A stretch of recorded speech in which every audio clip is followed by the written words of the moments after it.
COVID-19 terus mewabah, mengakibatkan sulit untuk mencari rupiah. Dikarenakan mau kemana-mana takut ada wabah, pemerintah pun dengan berbagai macam cara untuk mencegah. Mulai diadakan karantina wilayah-wilayah, kemudian PSBB walaupun harus bikin ekonomi lemah. Lalu diadakan yuk normal bebas kemana-mana untuk melangkah.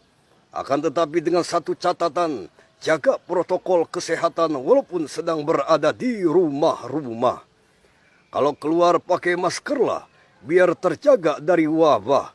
Kalau sudah kena wabah maka akan susah, tidak menutup kemungkinan akan menjadi jenazah.